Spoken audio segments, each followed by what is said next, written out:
मेरे प्यारे, भगवान की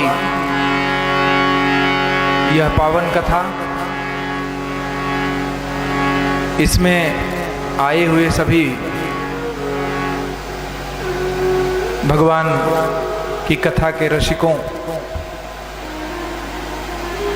ध्यान से श्रवण करिएगा। भगवान के शिव महापुराण की कथा या कोई भी कथा सुनने के कुछ नियम हैं। जब तक हम उन नियमों का पालन नहीं करते तब तक उस कथा का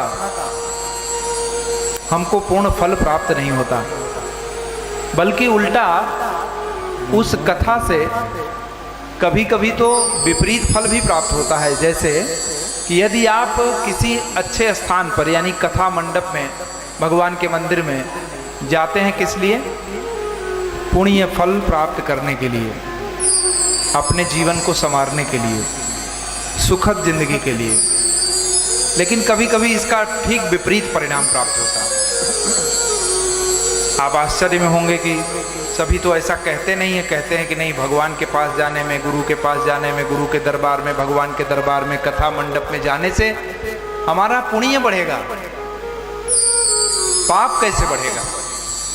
एक सवाल है, ध्यान पूर्वक सुनिए। पाप कैसे बढ़ेगा मैं बताता हूं। ये जो बात अब हम आगे बताने वाले हैं, अगर आप ध्यान पूर्वक नहीं सुनते तो शायद आपके जीवन से एक बहुत महत्वपूर्ण बिंदु छूट जाएगा।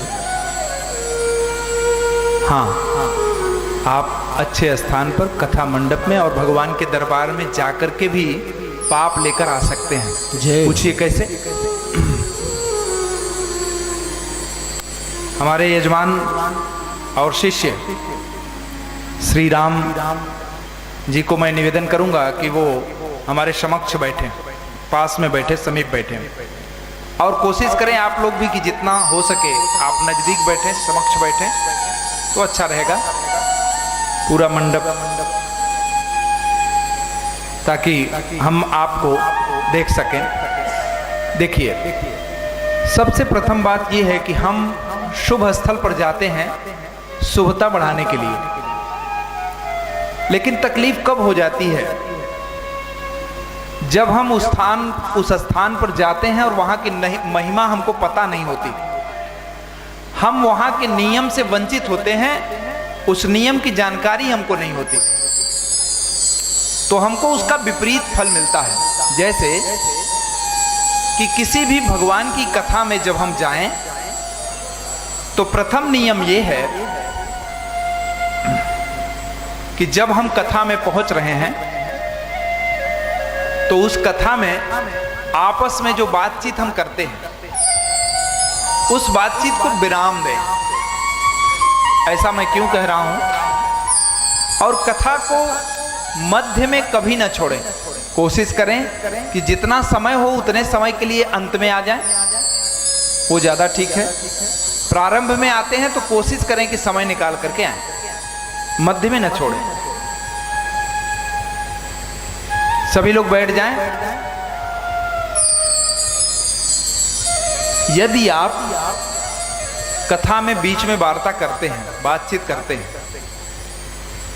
तो कैसा होता है जरा ध्यान से समझिएगा।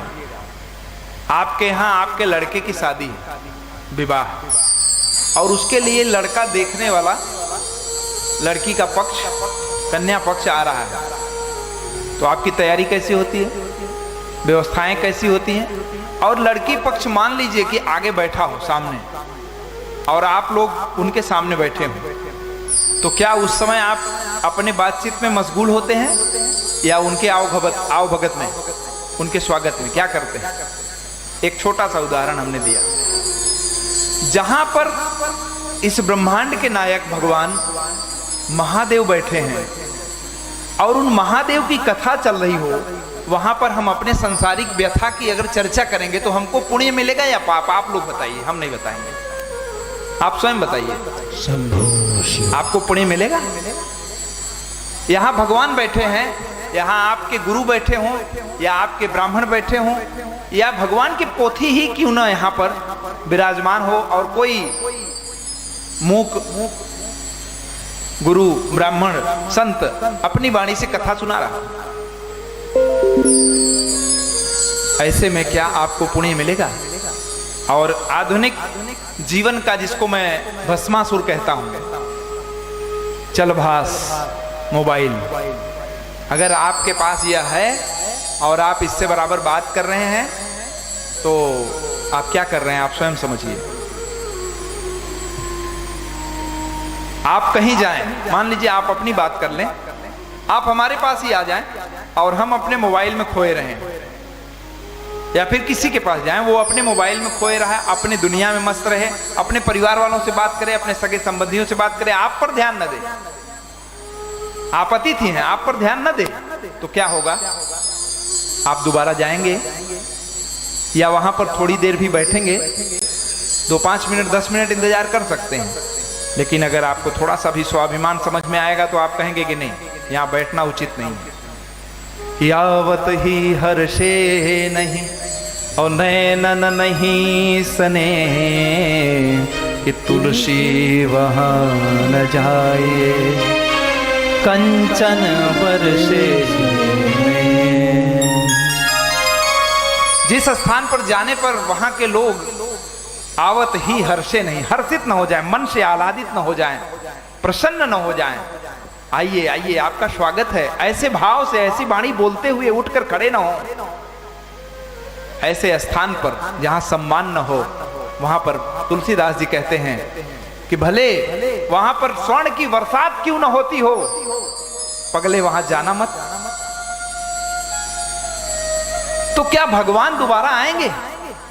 एक बार तो बड़ी मेहनत करके ब्राह्मणों ने बुला लिया, दोबारा आएंगे? बल्कि आए हुए प्रभु भी चले जाएंगे, क्योंकि करोड़ों जन्मों से जिसकी तुमने प्रतीक्षा की, 84 लाख योनियों में भटक भटक करके पच पच करके तू मरता रहा, उसी भगवान को आने पर तू अपने में खोया है। अरे मूर्ख प्राणी, जिस दिन ये डोली उठेगी, ये अर्थी उठेगी, उस दिन समझ में आएगा तेरे कर्मों का हिसाब। जब तू देते देते थक जाएगा, तू दे नहीं पाएगा, तू क्या कहेगा कि भगवान की कथा चल रही थी और हम अपने में मशगूल थे? सोचिएगा जरूर, विचार जरूर करिएगा। मानो तो मैं गंगा मां, मानो तो मैं गंगा मां,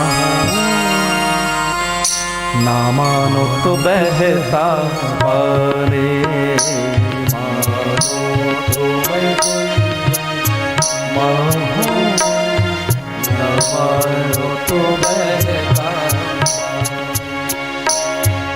अगर आप मानते हो तो मैं गंगा मां, नहीं मानते हो तो बहता हुआ जल हूं।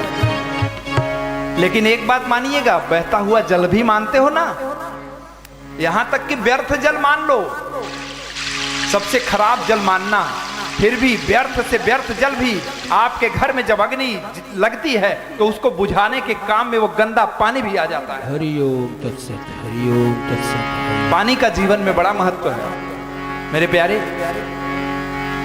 जीवन की अग्नि बुझाने के लिए, ज्ञान का, संसार की सांसारिक अग्नि बुझाने के लिए पानी का, जो स्थान आपके हाथ धोने के लिए जल का है, वही स्थान आपके मन को धोने के लिए ज्ञान का है। जल यह प्रकृति प्रदान करती है और ज्ञान गुरु प्रदान करता है, इसलिए प्रकृति और गुरु दोनों ही पूजनीय हैं। बोलिए सच्चिदानंद भगवान की जय। तो कुछ ऐसे कारण है मेरे प्यारे कि आप सही जगह पर जाते हो, वहां से भी पाप लेकर आते हो। आगे बताते हैं, जब आप आपस में बात करते हो ना बगल वाले से, होता क्या है कि बगल वाले का जो पाप है वो अपने सिर आप ले लेते हो और अपना पुण्य तो आपका गया ही गया। तो सुधीर जी, आप हमारी बात सुन रहे होंगे।